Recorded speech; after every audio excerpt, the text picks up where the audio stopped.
जी अस्सलाम वालेकुम रहमतुल्लाहि व बरकातुहू।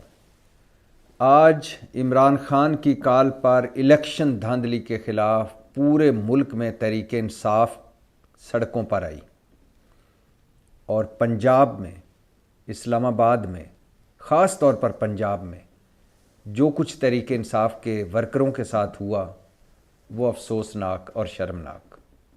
जमहूरियत में, माज़रत चाहता हूँ, पाकिस्तान की जब बात करें तो जमहूरियत कहते हुए शर्म आती है या जमहूरियत का नाम लेते हुए शर्म आती है। लेकिन क्या करें, जो कुछ भी है, इन जो सिविलियन बादशाहों ने पहने हुए तो चोगे जमहूरियत के ही हैं, नाम तो जमहूरियत के ही लेते हैं और जमहूरियत के नाम पर इक़्तिदार में आते हैं, जमहूरियत के नाम पे लुटमार करते हैं, जमहूरियत के नाम पे अपने मफादात पूरे करते हैं और जमहूरियत के नाम पे बेवकूफ़ बनाते हैं अवाम को। लिहाजा माज़रत के साथ मैं भी जमहूरियत का ही नाम ले रहा हूँ। जमहूरियत में इह्तिजाज अपने हक़ के लिए और ख़ास तौर पर मैंडेट चोरी के हवाले से अगर इह्तिजाज हो तो ये हक़ है हर किसी का। लेकिन जिस तरह पुलिस के गुल्लू बट्टों ने पंजाब में तहरीक इंसाफ के लोगों के साथ किया और ये तीसरी मरतबा किया है मरीम नवाज़ के वज़ीर आला बनने के बाद, वो अफसोसनाक है और शर्मनाक है। किसी को सड़क बंद करने, किसी को आवाम की ज़िंदगी में खलल डालने, किसी को तोड़ फोड़ करने, किसी को गिराओ जलाओ तशद्दुद की इजाज़त नहीं होती इह्तिजाज में। लेकिन इह्तिजाज अगर हो रहा हो पुरअमन और पुलिस गर्दी हो, डंडे पड़ें, फेंटियाँ लगें, गिरफ्तारियाँ हों, तो इससे ज़्यादा शर्मनाक और बात क्या हो सकती है। लतीफ़ खोसा, सलमान अकरम राजा, फ़रत अब्बास, हाफिज़ फ़रत अब्बास समेत बहुत सारे तहरीक इंसाफ के सियासतदान पकड़े गए, गिरफ़्तार हुए और जिस तरह धक्के और धक्कों के साथ उन्हें गाड़ियों में डाला गया, जिस तरह उनको पुरअमन इह्तिजाज करते हुए गिरफ़्तार किया गया, वो अफसोसनाक है। जहाँ आज एक तरफ ये हो रहा था तो दूसरी तरफ पूरे केपी में रैलियाँ निकल रही थी। ज़ाहिर है केपी में पीटीआई की हुकूमत है, तहरीक इंसाफ की हुकूमत है, लिहाजा वहाँ पुरअमन रहा सब कुछ। और आज एक अरसे के बाद पेशावर में जलसा हुआ पाकिस्तान तहरीक इंसाफ का और एक अरसे के बाद फैसल जवेद समेत बहुत सारे तहरीक इंसाफ के लोग जलसे स्टेज पर आए और जलसे से खिताब किया और सब कुछ ये हो रहा था इलेक्शन धांधली के ख़िलाफ़, मैंडेट चोरी के ख़िलाफ़। जहाँ एक तरफ ये हो रहा था मैंडेट चोरी और इलेक्शन के ख़िलाफ़ पाकिस्तान तहरीक इंसाफ सड़कों पर थी, वहीं दूसरी तरफ ऐवान सदर में आसफ़ अली ज़रदारी 14वें सदर की हैसियत से हलफ उठा रहे थे। और आज एक मरतबा फिर बिलावल भुट्टो की मुलाकात हुई आर्मी चीफ़ से। आर्मी चीफ़ से अलैक सलैक हुई नवाज़ शरीफ साहब की भी मुख्तसर सी, और बिलावल भुट्टो और आर्मी चीफ़ की वो मुलाकात जो वज़ीर आज़म की तकरीब हलफ बर्दारी में थी और जिसकी एक तस्वीर छपी और वायरल हुई, वो तो आप सबको पता है। चेहरे पर खुशी बिलावल भुट्टो की आर्मी चीफ़ से हाथ मिलाते हुए उस तस्वीर में, पीछे बैकग्राउंड में सदर जरदारी की मुस्कुराहट, सारे दांत नज़र आ रहे थे। आर्मी चीफ़ ने स्टिक पकड़कर जिस तरह हाथ थामा हुआ था बिलावल भुट्टो का, उस पर बड़े मज़े मज़े के तबसरे हुए। और आर्मी चीफ़ जब वज़ीर आज़म की तकरीब हलफ बर्दारी में आए तो नारे भी लगे, पाक फ़ौज ज़िंदाबाद, पाकिस्तान ज़िंदाबाद, अच्छी बात है। और जहाँ इन दो मुलाकातों का ज़िक्र है, नवाज़ शरीफ और आर्मी चीफ़ और बिलावल भुट्टो, सदर जरदारी और आर्मी चीफ़, वहीं जिस दिन असम्बली में, कौमी असम्बली में सदारती इंतखाब हो रहा था, महमूद खान अचकज़ई और बामुकाबला आसफ़ अली ज़रदारी प्रिजाइडिंग अफसर थे इस्लामाबाद हाई कोर्ट के चीफ़ जस्टिस आमिर फ़ारूक, और वोट डालने के बाद नवाज़ शरीफ साहब ने मुसाफ़ा किया आमिर फ़ारूक से, और ये मुसाफ़ा और ये तस्वीर भी यादगार हो गई। आमिर फ़ारूक उसी बेंच का हिस्सा थे जिन्होंने नवाज़ शरीफ साहब को बिना पेश हुए हिफाजती ज़मानत दी और फिर नवाज़ शरीफ साहब की सज़ाएँ ख़त्म की। आमिर फ़ारूक के हवाले से पाकिस्तान तहरीक इंसाफ कोई 20 से ज़्यादा दरखास्तें दे चुकी है कि वो हमारे केस ना सुने, और कई मरतबा तहरीरी तौर पर बताया जा चुका है, ज़बानी बताया जा चुका है कि हमारे केस ना सुने, लेकिन वो मुसलसल केस सुनते रहे। और 100 से ज़्यादा के करीब दरखास्तें और केस अब तक तहरीक इंसाफ के आमिर फ़ारूक साहब ने सुने।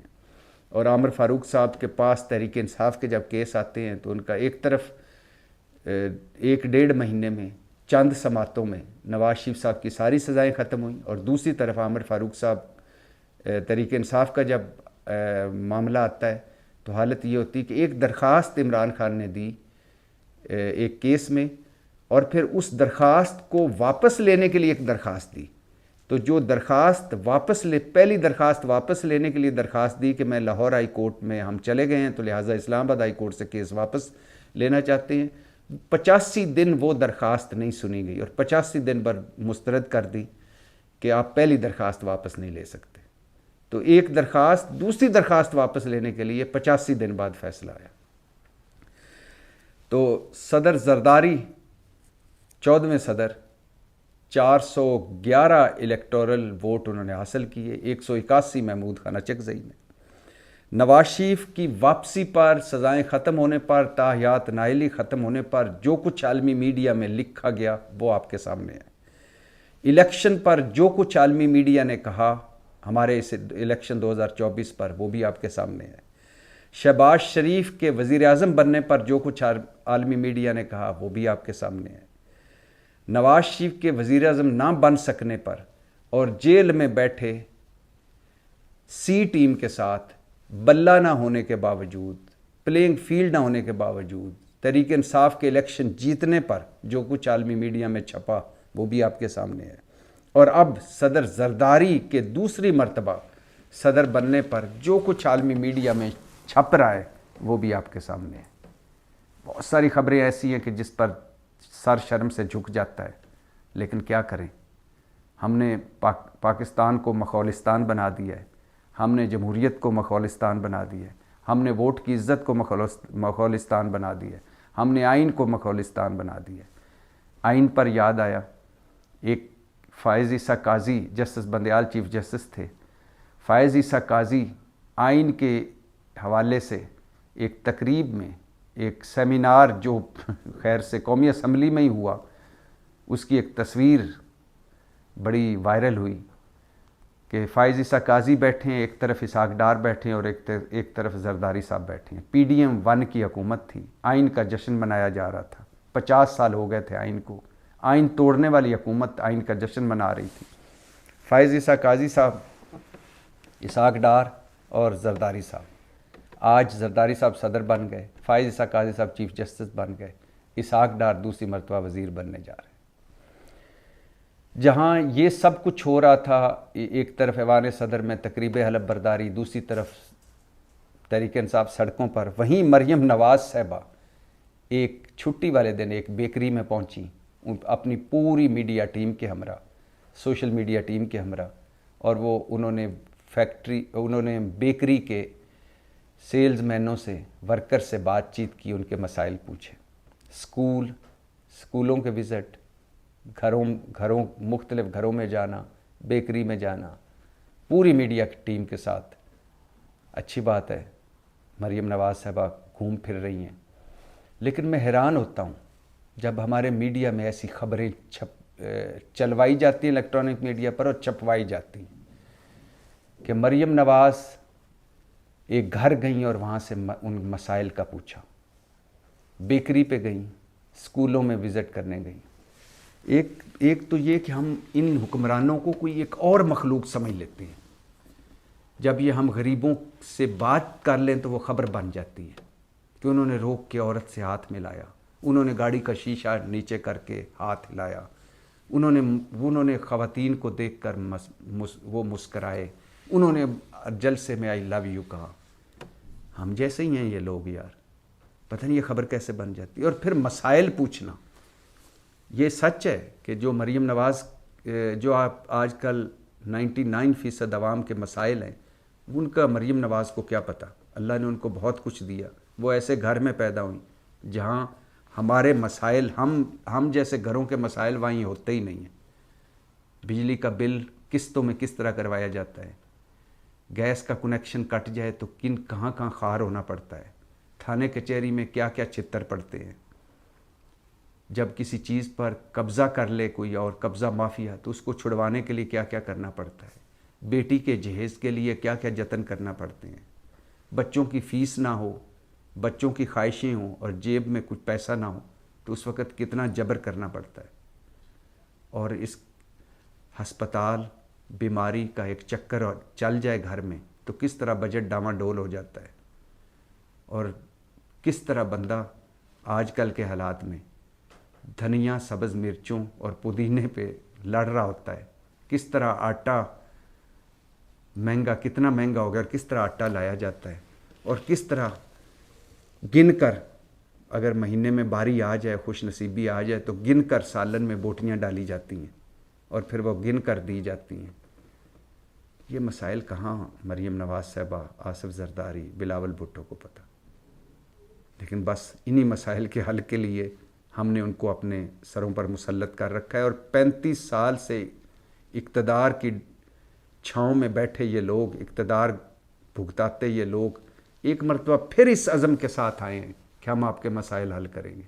हालांकि यकीन करें हमारे मसाइल की जड़ ये हैं, ये जब तक ये हैं हमारे मसाइल हल नहीं हो पाएंगे, क्योंकि हमारे मसाइल, असल मसाइल यही हैं। जहाँ लीडरशिप सिंसियर हो मुल्क के साथ, वहाँ रेत भी सोना बन जाती है। आपके सामने दुबई, अबू ज़ैबी, यूएई की मिसाल। जहाँ लीडरशिप सिंसियर हो वहाँ दुनिया पूरी दुनिया उस पर वारी वारी जा रही होती है। हमारा दुश्मन नरेंद्र मोदी और भारत देख लें, बांग्लादेश देख लें, मलेशिया देख लें, पता नहीं क्या कुछ, ये अब घिसा पिटा टॉपिक हो गया, और अपना हाल देख लें। तो जरदारी साहब दूसरी मरतबा सदर बन गए, पूरा मीडिया ढोल पीट रहा है, मफाहमत के गुरु जरदारी साहब सदर, सब भूल गए। जरदारी साहब की लॉटरी निकली थी जब उनकी बेनज़ीर भुट्टो साहबा से शादी हुई थी। उससे पहले उनके वालिद हाकिम अली जरदारी कौमी असम्बली का इलेक्शन हार चुके थे और जरदारी साहब कौंसलर का इलेक्शन हार चुके थे। आज दूसरी मरतबा सदर है। और खैर से हमारे यहाँ हादसात, इत्तफाकात ही लोगों को बड़ा बना देते हैं, और ये फिर बड़े आखिरी दम तक हमारे सरों पर मुसल्लत रहते हैं। पीपल्स पार्टी ने, वैसे जरदारी साहब असल सियासत ही नहीं आती है, ये जुगाड़, दाव, डील, ढील, बैकडोर, इलेक्शन जीत कर इलेक्शन हार गया, इमरान खान जेल में बैठा है। मुस्लिम लीग नून का तो सफाया हो गया, लेकिन खैर से 20-30 सीटों से वो भी नंबर 1 पार्टी बन गए तहरीक इंसाफ के बाद। और जरदारी साहब जो तीसरे नंबर पर थे पार्टी वाइज, इस वक्त मज़े उनके देखिए, सिंध पास है, बलूचिस्तान पास है, सदारत पास है, केपी और पंजाब के गवर्नर्स भी उनके होंगे। चेयरमैन सेनेट के लिए उनका अभी तक दाव नहीं लगा, लेकिन कोशिशें जारी हैं। डिप्टी स्पीकर कौमी असम्बली भी उनके पास है, आप अंदाज़ा करें। और अब हुकूमत असल में वो करेंगे, क्योंकि किंग मेकर होंगे। मुस्लिम लीग नून हर मरतबा कोई फ़ैसला करने के से पहले ऐवान सदर आएगी और जरदारी साहब को सलाम में ठोकेगी। इमरान खान जो जेल में है, पहले आँखों की उनको तकलीफ़ थी, वो बेहतर हो गई है। दांतों का मुआयना हुआ है उनका, उनकी ज़ाती मुआलज, उनकी दरख्वास्त पर ज़ाती मुआलज ने किया है और बेहतर हैं वो। और एक ही बात कर रहे हैं कि चोरी शुदा मैंडेट वापस किया जाए। अली अमीन गंडापुर एक बार फिर नहीं आए ऐवान सदर की तकरीब में, आना चाहिए था। जब वो कहते हैं कि कह चुके हैं कि मैं शहबाज शरीफ को आईनी वज़ीर आज़म मानता हूँ और उनसे मिलूँगा, तो ऐवान सदर में भी आना चाहिए था, वज़ीर आज़म की तकरीब हलफ बर्दारी में भी आना चाहिए था, बैसियत वज़ीर आला आना चाहिए था। जब वो कह रहे हैं कि 1000 अरब का मकरूज़ है केपी और कोई चीज़ सीधी नहीं है, तो ज़ाहिर है मरकज़ से मुहाज़राई करके कुछ नहीं होगा। उनको जहाँ तरीक़े इंसाफ का कारकुन और जहां अपने ज़ख्मों, अपने दुखों, अपने गमों को भी साथ साथ उजागर करना पड़ेगा और करेंगे, वहाँ वो मैंडेट के लिए, आवाम के मसाइल के हल के लिए भी उन्हें रास्ते निकालने होंगे। आ जाते तो बहुत अच्छा होता। मुल्क के हालात आपके सामने हैं, चीज़ें आपके सामने हैं, और ये जो हालात को संवारने के लिए जो सारे ये जो अब हालात बिगाड़ कर, मसाइल छोटे राई को पहाड़ बनाकर, हालात बिगाड़ कर, मुल्क को इस नहज तक पहुंचाकर, जो अब फिर से इस अज़म के साथ इक़्तिदार में आए हैं कि हम सब कुछ ठीक कर देंगे, वो भी आपके सामने है। कौम भी आपके सामने है, मुल्क भी आपके सामने है। दुआई की जा सकती है कि अल्लाह ताला हम सब पर अपना फ़ज़ल करे। यकीन करें, दुआ करते हुए शर्म भी आती है कि हम सारे सिंसियर हैं अपने मुल्क से। ऊपर से नीचे तक 2 नंबरियाँ जा रही हैं, और फिर कहते हैं कि पता नहीं मुल्क तरक्की क्यों नहीं करता। पाकिस्तान जिंदाबाद।